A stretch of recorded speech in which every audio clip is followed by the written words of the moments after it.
Então, para finalizar, como eu não poderia deixar que essas pessoas ficassem impunes por um ato tão grave, a legislação teve que se alterar de uma certa forma para abarcar também aqueles casos, como o caso que aconteceu, que a gente sabe que não é o único, na verdade, a questão da Boate Kiss, que eles tiveram uma situação excepcional que aconteceu ali, né? Mas é um risco que muitos clubes, boates, enfim, casas noturnas correm quase que semanalmente, vamos falar assim, né? E que nunca efetivamente esse risco nunca levou a uma situação pior, como aconteceu lá.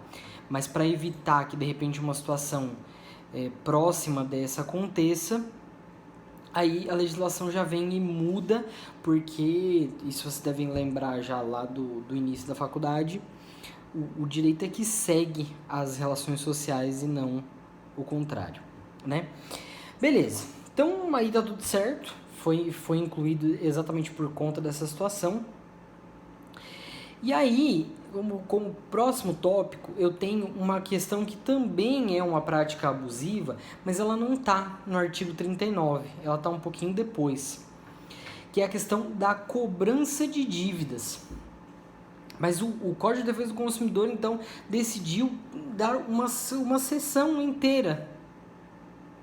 Uma sessão curta, que tem ali 2 artigos, mas deu uma sessão especificamente para a cobrança de dívidas. Tá? E por que isso?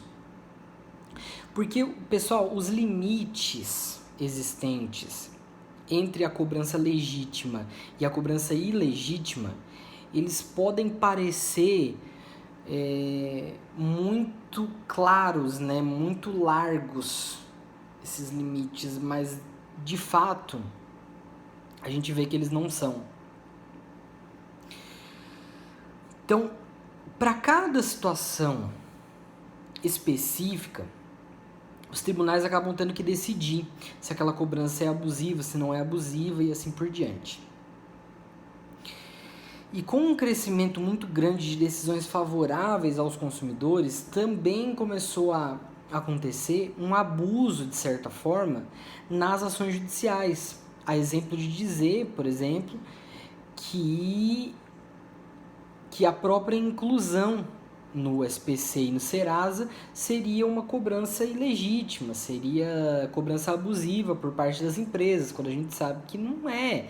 É um sistema legítimo, né, de identificar aqueles devedores e principalmente de forçar um pouquinho o pagamento também pelos devedores. Na verdade, na legislação, isso não estou falando só de direito do consumidor, né?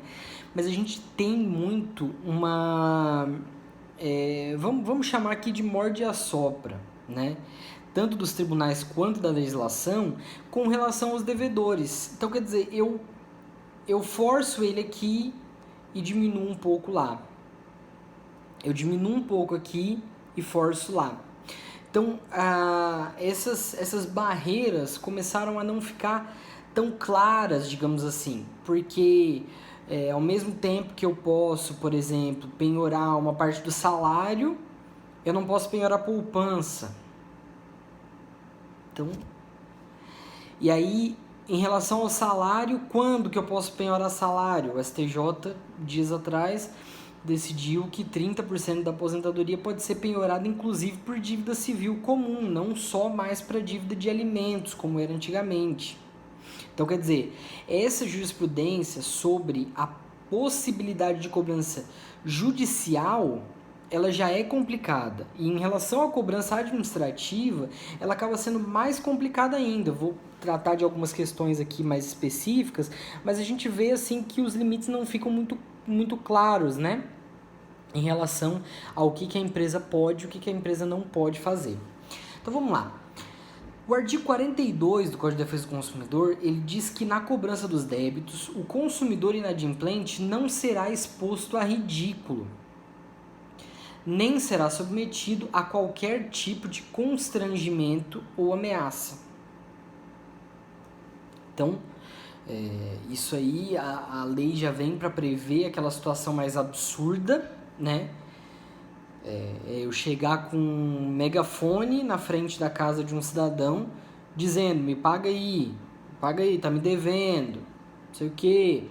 Esse tipo de situação geraria um nítido absurdo, né, na cobrança, porque gera uma situação complicada para essa pessoa em relação a vizinhos, em relação àquelas pessoas que estão passando na rua e assim por diante.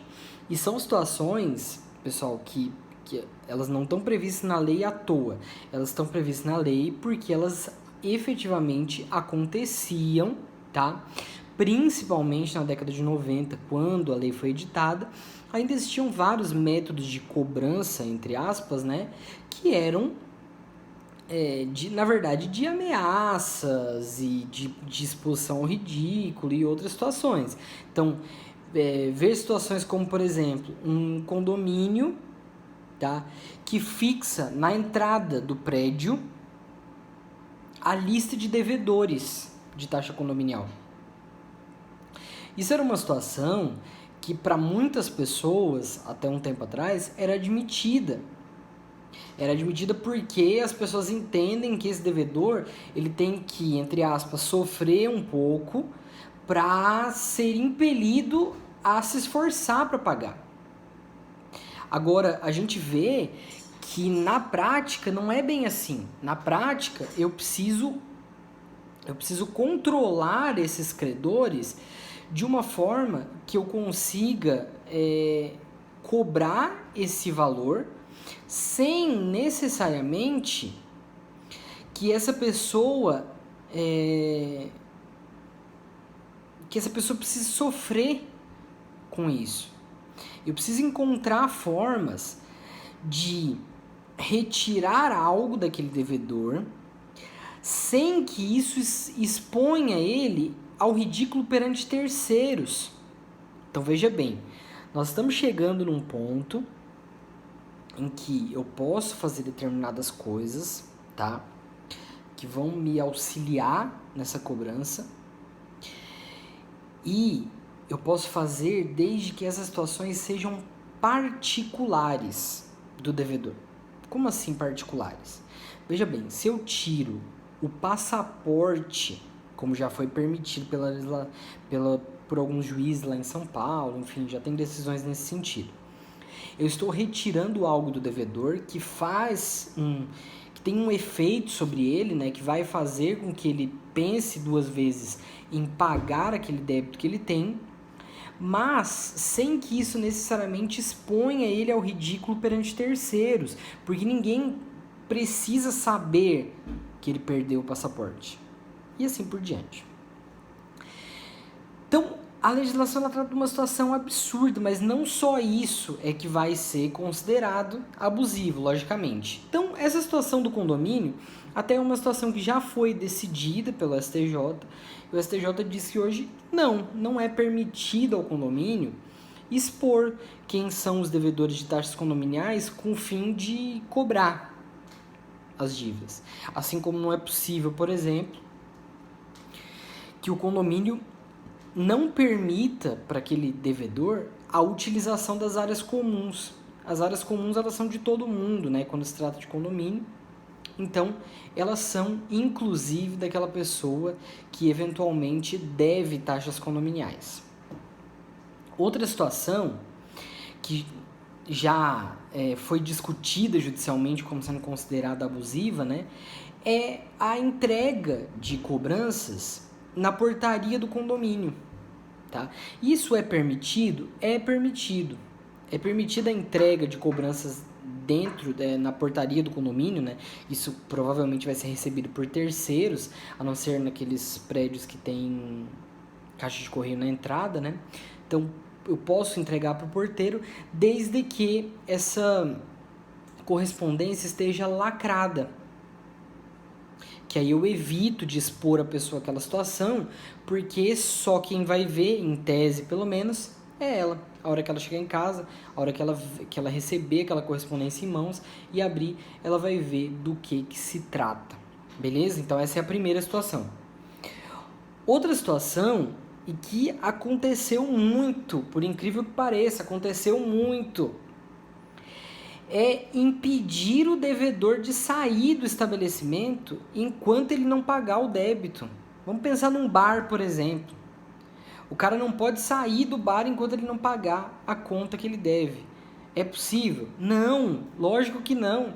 Eu não posso retirar o direito de ir e vir, que é muito maior do que o direito de propriedade, do que o direito à cobrança desse débito, né? Não posso tirar o direito de ir e vir por conta de uma situação tão corriqueira. Ah, mas a conta pode ser muito alta, não interessa. O direito de ir e vir é muito maior do que esse direito relativo a débitos financeiros, que podem se resolver de tantas outras formas depois. Tá?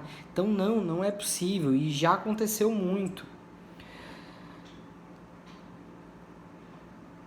Essas situações, então, nos mostram que a gente não tem, pela legislação, um limite claro em relação ao que dá para fazer e o que não dá para fazer, beleza? Tem tantas outras aí que foram decididas e que, se vocês quiserem dar uma buscada, vocês vão encontrar várias positivas e negativas, muita decisão do STJ em relação a essas cobranças, né, o que poderia ser feito e o que não poderia ser feito em relação às cobranças.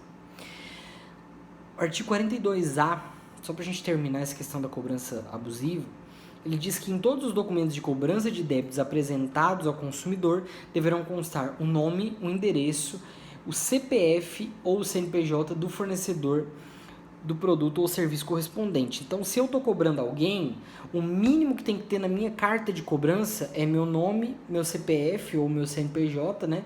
E endereço. Por quê? Porque a pessoa que está sendo cobrada, ela precisa saber quem ela tem que procurar para quitar aquela dívida, de que forma ela tem que procurar, e se ela quiser eventualmente fazer uma pesquisa em relação ao meu CPF, em relação ao meu CNPJ, pode fazer perfeitamente. Então eu tenho que ser claro, eu tenho que ser aberto nessa cobrança. Se possível, até mesmo os valores, já a forma de negociação, que estejam dentro dessa cobrança, para não deixar dúvida ao consumidor em relação ao que ele tem que fazer para resolver aquela situação. Beleza? Voltamos no terceiro bloco.